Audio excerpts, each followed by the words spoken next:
So just to say thank you again for coming today. Your cameras will be automatically off, so we ask everybody to keep their cameras and their microphones off until you're asking a question. Just to notify you that that this session will be recorded. We had one session last week, and then this is our second session, and one of those two recordings will be online after this session on our website. There will also be these slides, and the slides will be available to you after this session as well.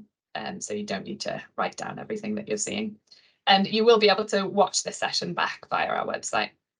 So just to start with, we'll do an introduction of the 4 people that you can see on your screen, and those are the 4 members of the YEF team.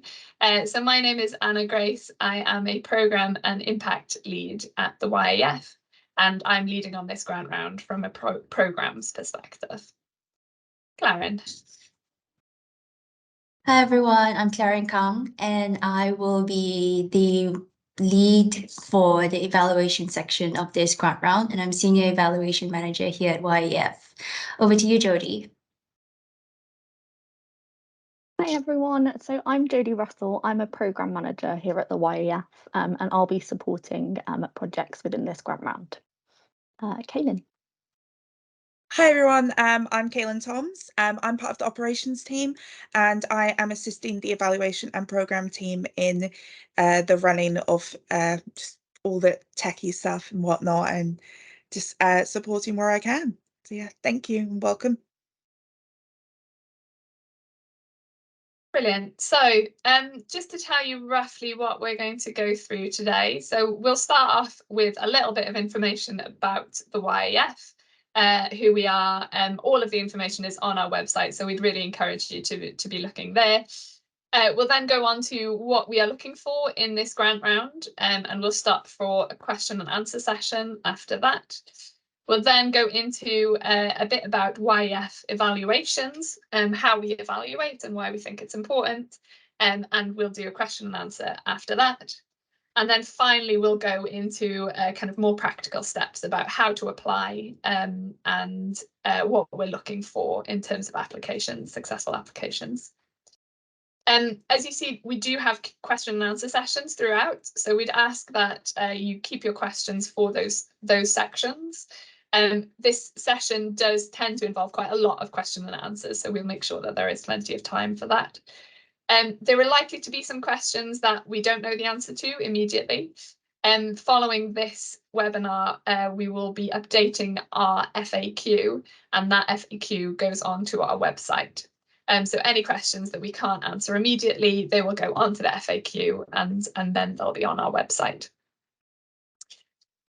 If you would like to ask questions, you're welcome to do so by raising your hand during the Q&A session or by putting the questions into the chat, and we'll answer them as well.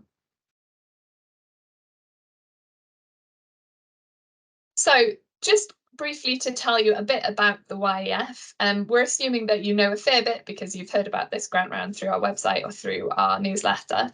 But the YEF has a vision where no child becomes involved in violence. And our mission, our part of that vision, is to find what works and to build a movement to put this knowledge into practice. And so we were set up in 2019 with an initial grant from the Home Office, but we are an independent charitable trust.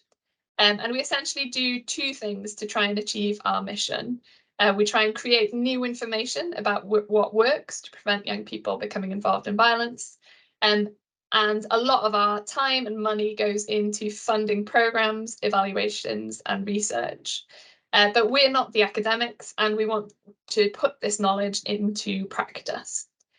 So an essential part of our work is developing partnerships that mean that this knowledge can inform practice. I'm going to give you a very brief overview of the YEF strategy. Again, more details can be found on our website. So we have 8 focus areas. And these 8 areas that you can see on your screen now are what we think are the greatest opportunities to prevent young people becoming involved in violence. So these areas have got gaps in evidence. There are approaches within these areas that can be robustly evaluated. And we think that there's an opportunity to change policy and practice in these areas. So we concentrate all of our work on these 8 focus areas. We fund good work in these areas. We evaluate what we fund, as you'll hear more about from Clarin later on. And then we work to change policy and practice so that it lines up with what the evidence says is effective. So the goal for this grant round is a little bit different to previous grant rounds we've had. In previous grant rounds, we have had one focus area. So all of our projects have been aligned with one focus area. In this grant round, this is a bit different. So projects can be from any of our focus areas. However, we do want to find projects that are ready for a large impact evaluation. So really the focus of this grant round is on finding projects for a large impact evaluation. Clarin, over to you. Thanks, Anna. We can move on to the next slide. So just to provide an overview of the things we're looking to invest in this round, and we'll go into these things in detail in turn over the next few slides. So first and foremost, as Anna said, we're looking for projects that can already demonstrate they are ready for a large-scale impact evaluation. They should fit within one of our focus areas or particular areas of interest, and I'll go into that a bit more later, defining them. We want projects that have impact on our primary outcomes of interest, and there are quite a few of these, and I'll also define these. So the projects we're looking for are already being delivered to young people aged 10 to 18 or 6 to 18 if they fall within the family support focus area. And we're looking for projects obviously delivered in England and or Wales and delivered by a registered organization or statutory body. Thanks, Anna. So what do we mean by being ready for a large-scale impact evaluation? So first of all, you already have a strong theory of change. So you've already identified the why is it needed, how will it work, who will it work for, what will participants do, and what is the primary outcome of your project, why is it important? You already have some evidence of impact via RCT or QED, and it has already been delivered to over 500 young people. You're an organization with some experience of being involved in large-scale evaluation, and you have the experience and you can demonstrate that you can deliver it at scale to the young people that you intend to work with. You also will have demonstrable experience of delivering in a culturally sensitive and equitable way. So at YEF, we're committed to race equity, and Anna will go into that a little bit later. You also have to be committed to working with an independent evaluation partner, which can be a higher education organization or an organization that has quite a lot of experience with trials and evaluation. And we have an evaluator panel on our website. And we will commission this. So we will choose the evaluator through a competitive tendering process. Thanks, Anna. So I won't go into detail on our focus areas, but just to say that we have 8 focus areas which this grant round is open to. In our toolkit, which is also linked on this website, you can go in and have a look. You can see what evidence we already have on these focus areas. And ultimately, we want all our funded projects to feed into this evidence base. Thanks, Anna.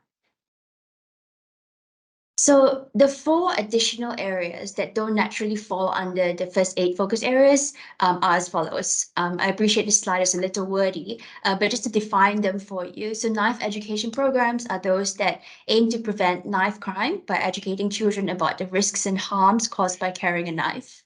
Social skills training aim to develop children's ability to regulate their behavior and communicate effectively. Relationship violence prevention are those that aim to prevent violence in intimate relationships. And finally, bystander interventions to prevent sexual assault. This help young people to identify and intervene in potential sexual assaults.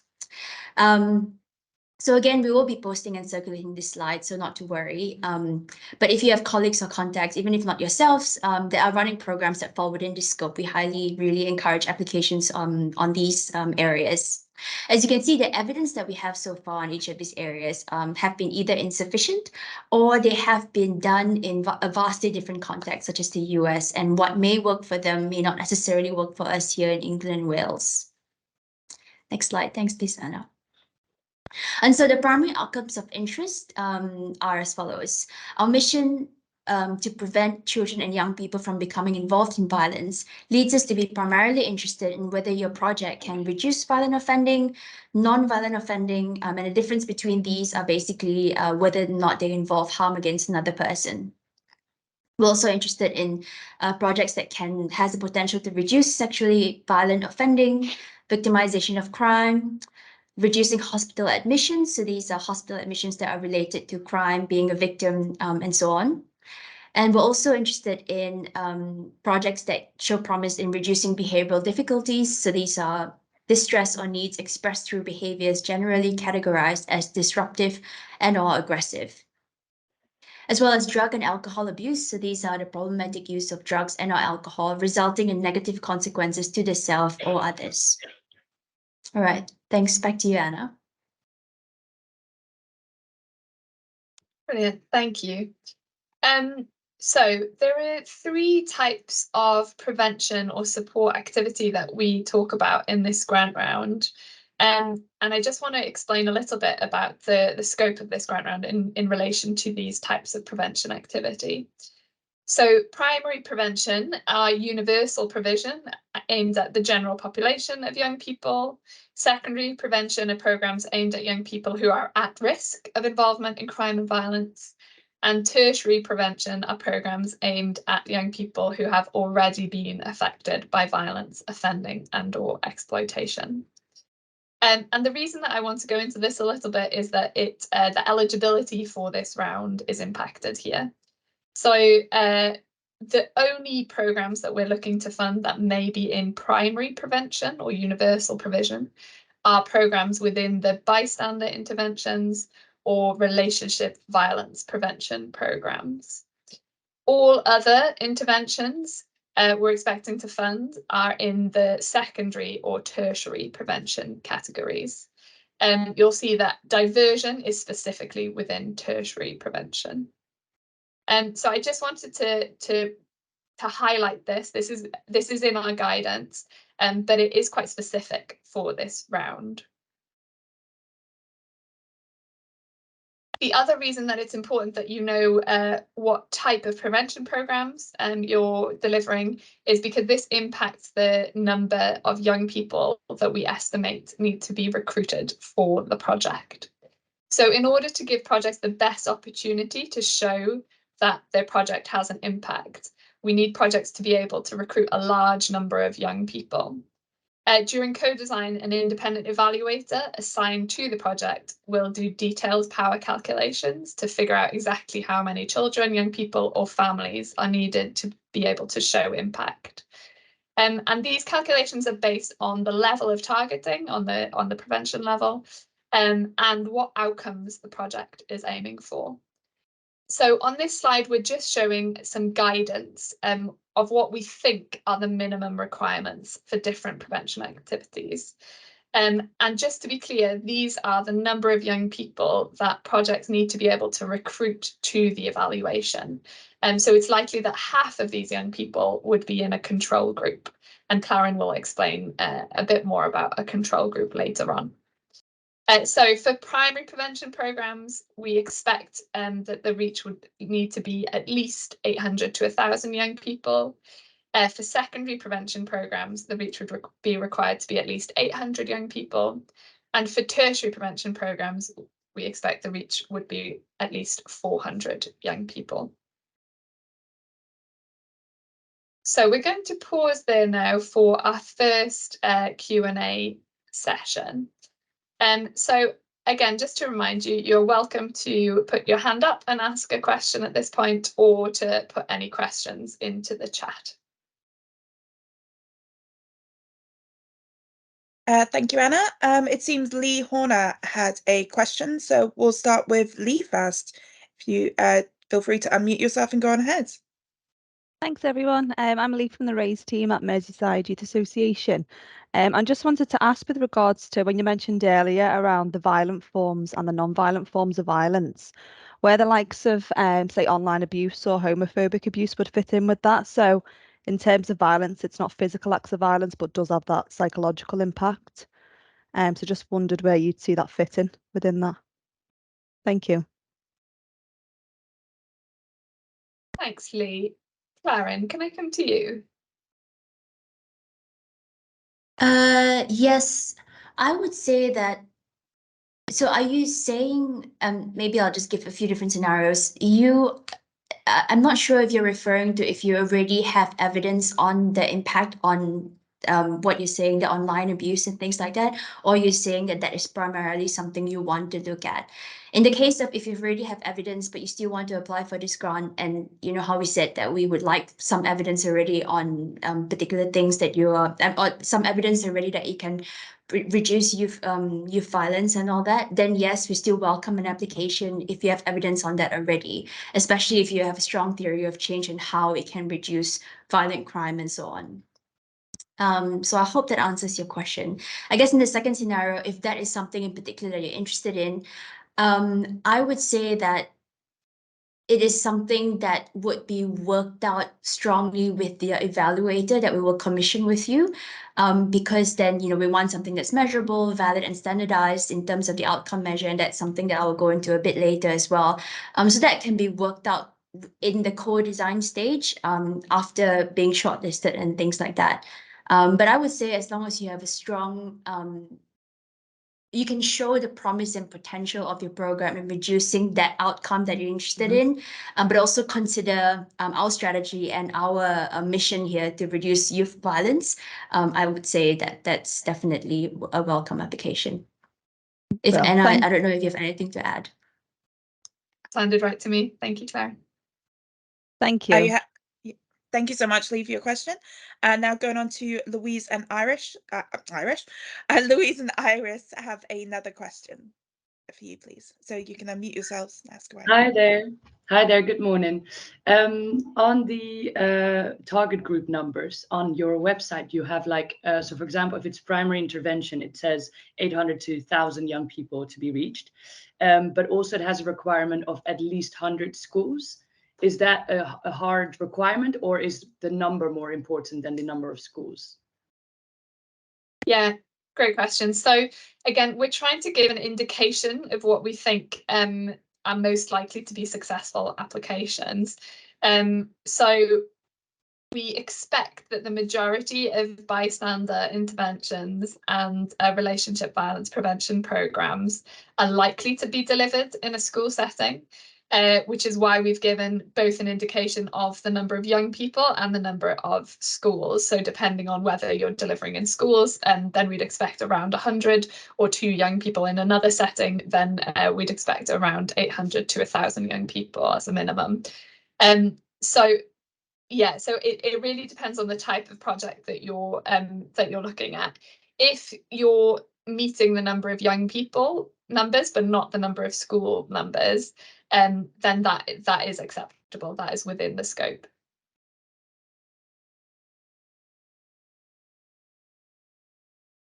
Okay, awesome. We have a question from Elizabeth in the chat asking, is there a possibility of forming a partnership bid? Yeah, absolutely. So a lot of our projects are delivered in partnership. What we need is that there is a clear leader of that partnership, as that is the organisation that the YEF provides a grant agreement with, and we have the grant agreement with one leading organisation, but that leading organisation can be in partnership with others. Brilliant. And Becky asks, you mentioned age bands.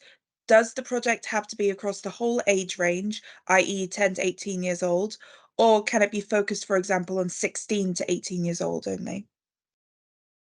Yeah, any age range with any age within that focus area, within the 10 to 18 is absolutely fine. So yes, like 16 to 18 is no problem. Sarah asks, if an intervention has already been delivered via YEF funding before to 45 young people at risk of youth violence to positive effect, and also delivered to 500 plus other children and young people not at risk of violence, does that count for having to be delivered to 500? Yes, it sounds like it does. We would want this this program to have been delivered. So you would just need to make sure that it's clear that the program that was delivered to 500 young people or more is relevant and appropriate for the target audience that that you're trying to make an application for. Thank you, Anna. And Lee asks another question.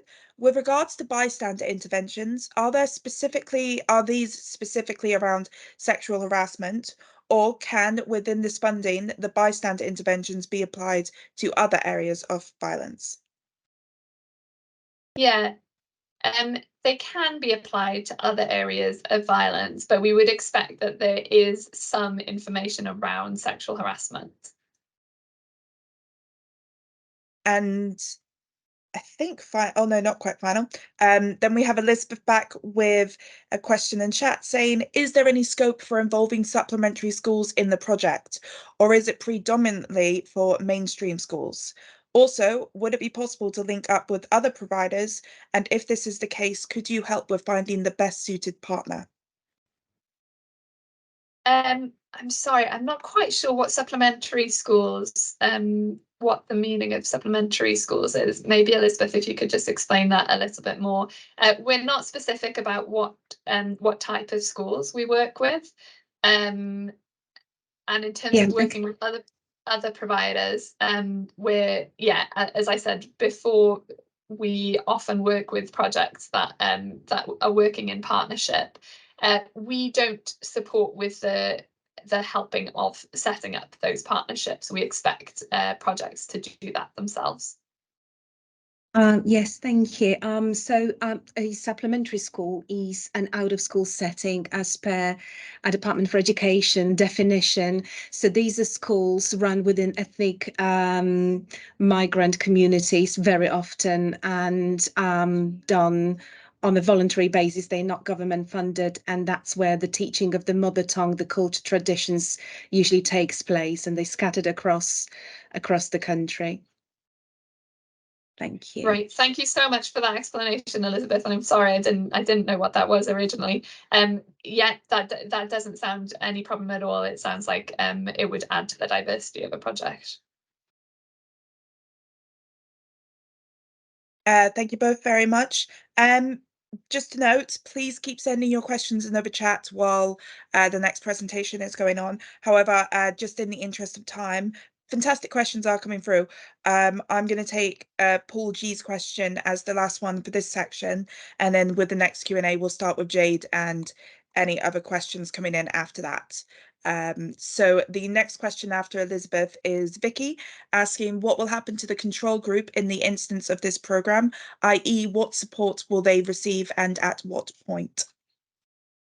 Thanks, Vicky. Claren's going to explain a little bit more about this during the evaluation section. So I think we'll come back to that question after the next section, if that's okay. Vicky, do give me a nudge just in case we missed that later and it's still unanswered. And then we have Latif asking, if you were applying as a partnership, would each partner have had to work with 500 young people, or can the number be across the partnership? Yeah, that can be across the partnership. So just to be clear, it would need to be the project has been delivered to at least 500 young people. But it could be that has been delivered across multiple sites, or different organisations have delivered that project. And finally, Paul G asks, is funding solely to cover our costs for the evaluation and/or delivery costs, which will enable us to scale up the project to meet the required evaluation numbers? i.e., the funding cannot be used under any circumstances to supplement existing project delivery budgets. Additionally, what would be the impact on our time for the evaluation and that of the young people involved? So a bit of a two-part question there. So I think it's going to be a little bit difficult for me to answer this question properly without knowing a little bit more about the project, but I'll try and answer it, and then if I haven't, then please do come back, Paul. So the funding that we provide is to fund the cost of the project delivery. The cost of the evaluation is done separately. Claren is going to clarify this later in any case, but just so that this often comes up as a question from projects. When you're doing an application, the application is for the cost of the delivery of the project. The cost can be to expand and deliver further project delivery. One thing that we would say is that we wouldn't be just delivering what is already being delivered in the local area. So we would expect there to be some scale up, but it doesn't have to be only for scale up. There can be existing project delivery. Additionally, what would be the impact on our time for the evaluation?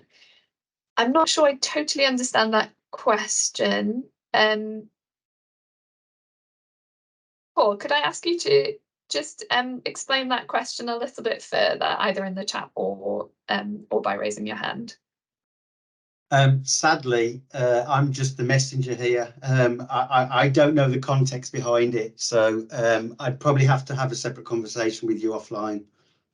No problem. So Kaylin will put into the chat our grants inbox email address. So if there is an additional question I haven't answered there, then please do drop us a question after this. Thank you. Yep, perfect timing. As Anna said, I'm going to pop in the email address to speak to. It's grads@youthendowment.org.uk. I'll also pop that in the chat. And if there are any questions you guys have today that we can't get to, or any more clarity you want, just shoot that over to the grants inbox. But in the meantime, I think I'll pass back to Anna, or I believe it's Claren now. Thank you. Yes, I think we can move on to the next. Yep, thank you. So at YEF, we fund great, promising projects run by people like you in the workshop today, but we also need to learn from them. So to go back to our mission at YEF, we want to find out essentially what works, right, to prevent young people from being involved in crime. So we simply cannot separate your project that we want to fund, which has the potential to reduce or prevent youth violence, from a rigorous and robust and independent evaluation of how effective the project is. So these two we see as equally important to really do justice to the resources that we have. Thank you. So why is this element so important to us? Ultimately, all of us in this workshop want to provide the best care, meaning the best care for children and young people. So this would mean that we have to learn what works, for whom, when, and how. In our high quality evaluations, we want to say and have a great deal of certainty that the projects that we fund have the intended impact and that it isn't conversely harmful. We also want to support grantees like you to improve on your programs. So you will work with an evaluator in an intensive co-design period that ultimately allows us to improve both the program delivery and also the evidence being generated. There will be monitoring meetings between YEF and the program so that we can support you when challenges come up. With the evidence that your program is effective, you can use this evidence to make the case to children and families for uptake, and also to perhaps potentially get more resources to run your fantastic program. We also want to make sure we're building the evidence base. Sorry, back to the previous slide. So for example, as I alluded to earlier, at least for some of the focus areas, they can be from a vastly different context. What works well for them may not work well for us, may even be harmful for us. So we want to ultimately provide strong and high quality evidence on which project works for what outcome, how exactly that happens, what is an important ingredient in your program. And so we want to learn from you and understand what you are doing. So ultimately we can share the best practice, we can scale this up, spread this so that we as a society are directing funds accordingly and ultimately making a change for young people. Thank you. So we do anticipate that projects in this grant round will be ready for an impact evaluation. Okay, so to borrow this diagram from our friends at the Early Intervention Foundation. So this means that you've got your theory of change, you know the who, what, why, and how. You've got the logic model, you've got all the very specific and detailed inputs, outputs, and outcomes. You've created a blueprint from these elements so you have an idea of how the project's being delivered. You've delivered it previously to over 500 young people, so you know it's feasible, perhaps from implementation and process evaluation. And you've got some evidence from perhaps a pilot or a small-scale internal or external evaluation of the project potential. So now we want to fund your project for an impact evaluation via an efficacy or effectiveness study. So I won't go too much into the difference between this. This will be worked out again with your evaluator. But essentially the difference is that in efficacy, we work with more ideal circumstances, more controlled to a high standard, sort of a proof of concept study. The aim here is to see whether there is an impact, and if so, how much. For effectiveness, we tend to think about it, evaluating it under a real world setting, under natural existing circumstances, for whom and under what circumstances this is most effective, and also potentially to see longer term follow-up to see if the results are sustained. Thanks, Anna. But something that we do not compromise on across all our projects is that our evaluation is robust. We do aim for randomized control trials, which means that your pool of eligible young people are randomized into treatment and control groups by the evaluator. So other than the outcome data that will be collected at the end of delivery, the evaluator will collect baseline data before randomization and also interim and follow-up measures of the outcome as applicable to your project. We will use reliable, valid, and standardized measures so that all our projects can be compared side by side. And our evaluations are rigorous so that we can give you grantees valuable, high-quality findings, and also via our data archives, we can see the long-term fruits of your project on participants' lives. Thank you. So here's an idea of the impact evaluation study we'll be doing. So again, this is indicative. As Anna was saying, this will be worked out with the evaluator from power calculations and so on. So say you have a tertiary prevention program. We hope that you will be able to reach 400 young people who are eligible for your program. And so you will be delivering the project to half of them, and half of them in the control group will be receiving what we call business as usual. So these will be the statutory services that are already in place that they would be receiving in the absence of your project. And then we will allocate half of them, again, randomization done by the evaluator.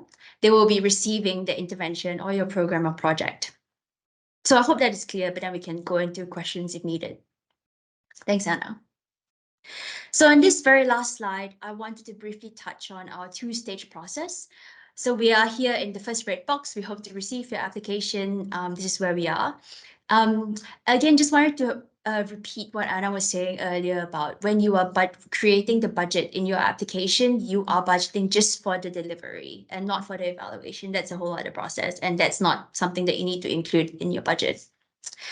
So after we receive all the applications, we will appoint and train assessors to provide us a long list. From this long list, our team will be shortlisting and conducting interviews. And so when you get to that stage, we will present this to our grants and evaluation committee, abbreviated as GECCO, for review and initial approval. And then now what happens here is that with all these initially approved projects, we will be writing a high-level summary, and then we will be sending this out to our evaluator panel, and then we will invite expressions of interest. We will shortlist those, and then we will invite the shortlist to provide a full proposal of how they're going to evaluate your project. And from there, we will choose and commission an evaluator. And then we will introduce you, the project, and the evaluator, and then you will go off on a series of co-design sessions. And this is where I was saying you would improve on the program and evaluation, maybe make some tweaks and adaptations as necessary. And then there will be a final proposal submitted to GECCO again for review and final approval. And then once you get there, we'll put a plan into place, agreements, and so on and so forth. Thanks, Anna. So I'll stop here now, but just wanted to show that we do go a lot deeper into our approach to evaluation in a video on our website, which I hope will clarify some of the questions you may have on why and how we evaluate. Thanks, Anna. Fantastic. Thank you, Clarence. So we're going to stop now again for some further questions. Kaylin, would you mind picking up where you got to in the chat? Yeah. So I'm going to start with Jade in the chat. Again, if you want to speak out loud, feel free to raise your hand and we'll jump over to you. But Jade, in the meantime, has asked, do you have to know which 100 schools in advance you would work with? Or can you demonstrate that you would be able to access this number of schools? Part 2, also on the criteria, would positive activities for 6 to 8-year-olds, for example, not be applicable as this age range needs to fall into family support? Yeah, brilliant. So you don't have to know which 100 schools you would work with, but you're absolutely right. What we're looking for is that you can demonstrate that you would be able to access and recruit this number of young schools into the project. And again, you're right on the age range. So the 6 to 8-year-olds are not eligible within the positive activities support. Thank you, Anna. Next question from Becky is, if we are currently working on a randomized control and or potential QED, but not having completed at the moment, would we still be eligible? Great. So there is a question in the application form about whether you are currently undergoing an evaluation. It doesn't mean that you would necessarily be ineligible, but what we want to make sure that we avoid is duplicating any evaluations that are currently ongoing. So I hope that helps you to kind of think through your own situation without knowing a huge amount more about it.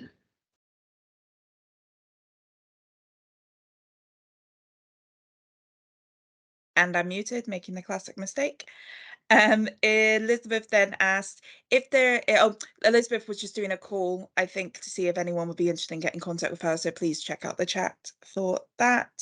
But we have a lot of questions, so got to move swiftly on.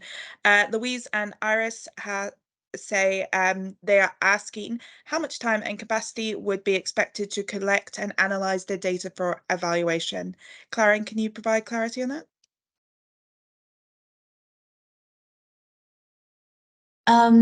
Sorry, I'm just looking at the question now.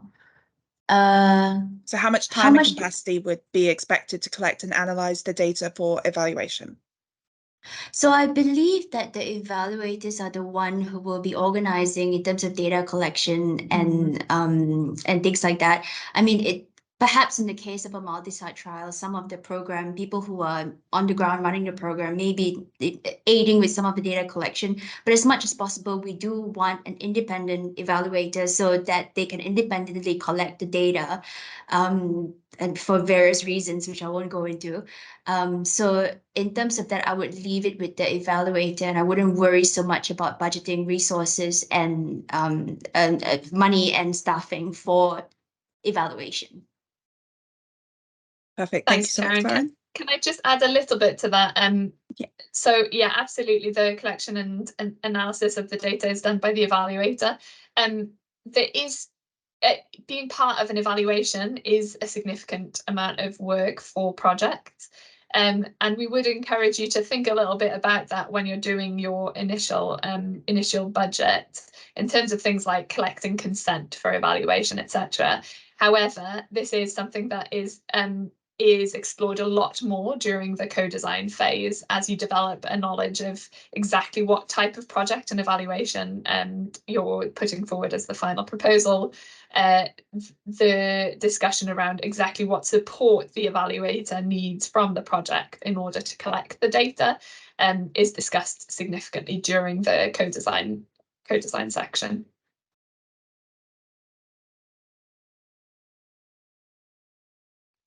Thank you very much, Anna. So going on to another question from Louise and Iris.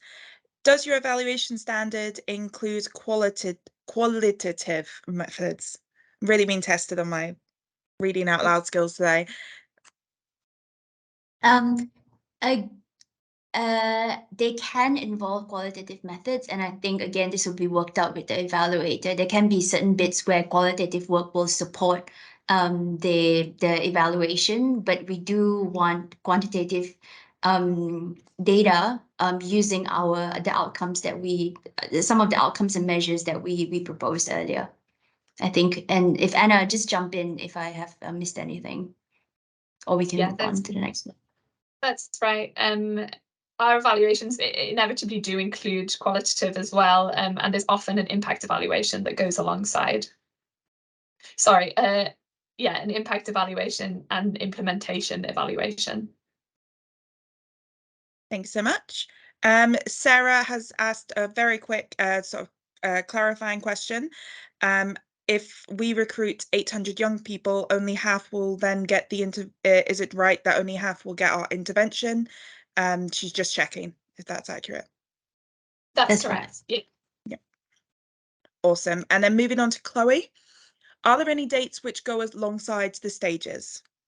Yeah, absolutely. I will hopefully have time to show you some dates at the end, but if not, the dates are all on our website, so you can see exactly when things are happening. Wonderful. And Peter asks, how will young people at risk of involvement in youth offending be counted for the purposes of meeting numbers for the knife crime intervention? Teacher assessments in schools, ? Pupils living in geographical hotspots, ? So how will the young people be counted in for the purposes of meeting numbers for the knife crime intervention? Will it, I'm guessing the meaning is, will it be via teacher assessments or where they live?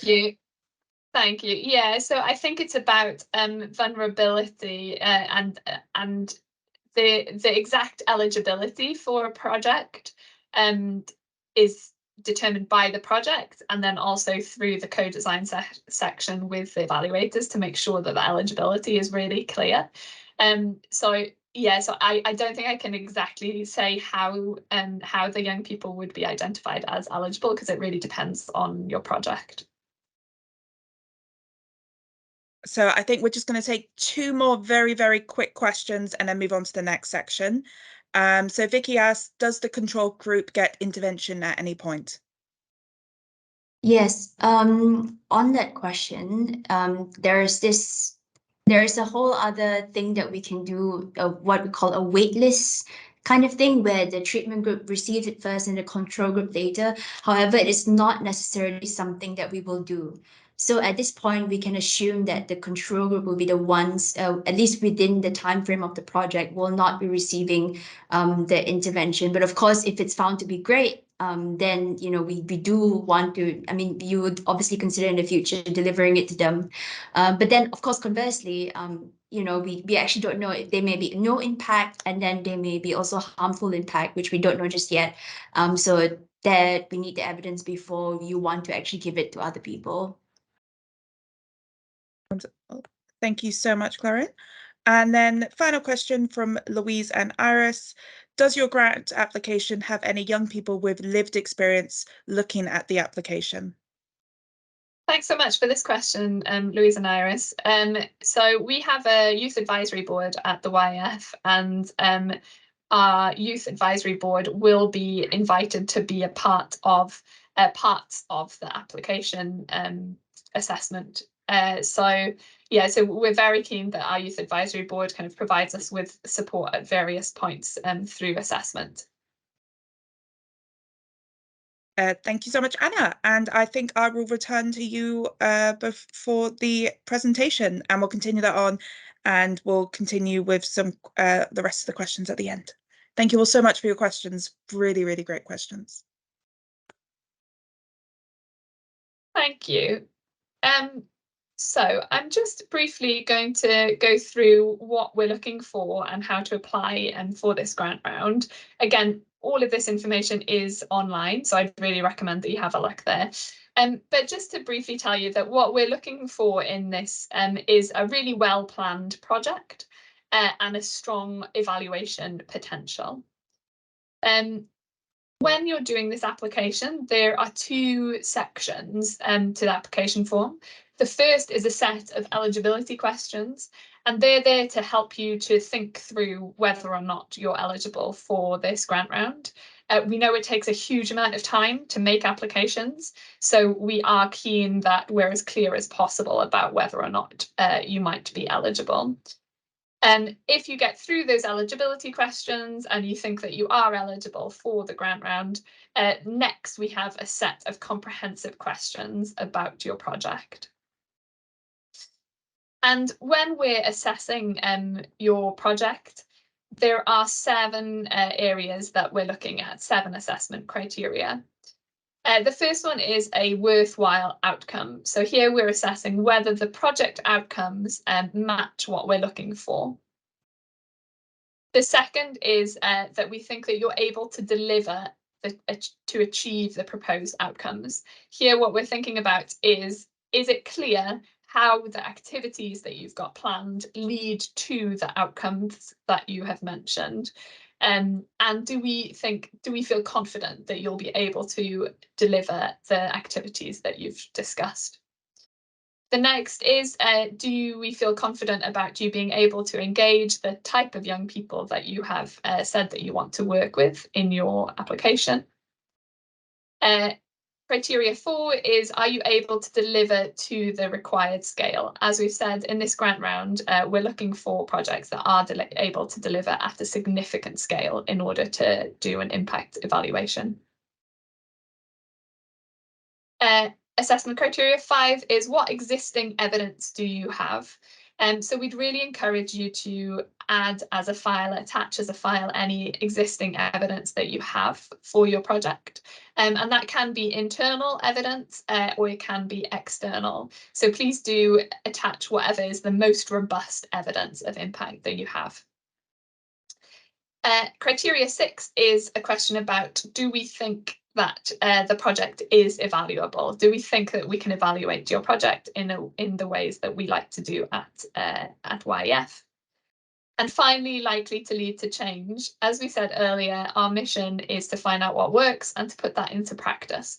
So a key part of what we're trying to do is to look at whether we think projects are likely to be effective in expanding the project, in changing policy, etc. So is the project likely to lead to change? At YEF, we have a commitment to equality, and we know that children and young people from marginalised backgrounds, including Black and Asian children, as well as young people and children who've been in care, are significantly overrepresented in the youth justice system. So we know if we truly are going to make a difference, we need to make sure that our funding is used in a way that reaches and represents the children we are here to serve. In this grant round, we commit to funding at least one project that is led by Black, Asian and other racially minoritized leaders. So we'll be sure to use this information when we're making our decisions to make sure that we're meeting our commitment to equality. And finally, using our online portal. So via our website, you'll be directed to an online portal where you can do your application. And we'd really recommend that for the longer questions, you write your answers on offline, and then that you add those answers to the portal. This is just because inevitably sometimes there are technical problems, and we have had situations in which applicants have lost a lot of work that they've been doing on an application. So please do think about writing your answers offline and then adding it to the application form later. So we're going to stop there again now. We've got another 9 minutes. So hopefully we can answer a few more questions, but as Kaylin said, any other questions we'll be able to answer on the FAQ. Yep, there will, at any point, if you have more questions or your question has not reached today, please reach out to grants@youthendowmentfund.org.uk. And that email address is monitored daily, and you should hopefully hear a response within 24 to 48 hours. So starting quickly with Elena, who has asked, are previous YEF grantees eligible? Thanks, Elena. Yes, they are, as long as you're not currently going through a re-granting process, in which case we'd ask you to go through that process instead. And Kevin asks, we, Youth Focus Northeast are leading the YEF Peer Action Collective in the Northeast and have a focus on schools for our research topic. Will there be opportunities to connect with this programme to maximise learning?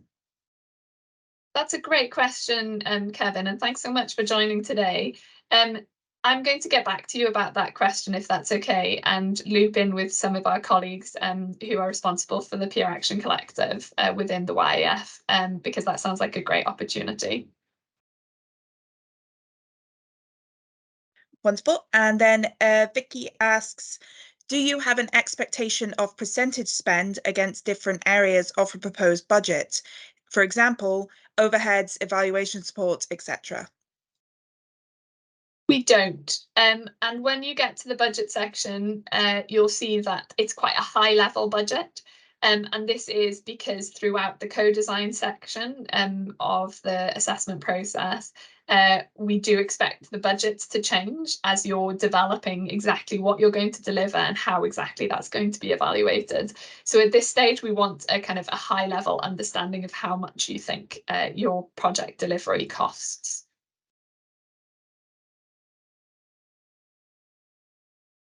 And Taylor has asked, can we apply if university students are evaluating our programs at the moment for their dissertations?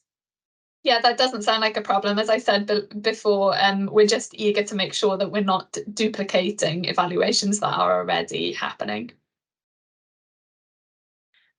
Vicky wants to know if this recording can be sent. I believe it will. These individual recordings will not be sent to attendees, but instead, out of the webinar we did last week and the one we're doing today, one of those webinars will be chosen and put onto our website this week. Anna, if you want to add any clarity to that, please go ahead. That's absolutely right. Yeah. And Sama has asked, quote, right type of young people. How would this be recognised? Yeah, thank you. So this assessment criteria is about making sure that we understand who you're trying to recruit into your project. And is that in line with what we're looking for this grant round? So as I said earlier, we have eligibility criteria for different types of project. So it's not that we set kind of eligibility criteria for your project. We want to understand who you're looking to work with, and do we think that that is likely through your application form.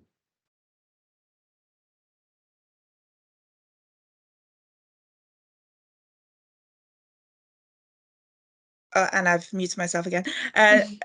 Got a couple more. We have Neil asking, just for clarification, do you expect projects to be working with 500 plus learners, quote, currently, or is the criteria that they can be scaled up to that level within a certain timescale? Yeah, so don't have to be working with 500 learners at the moment.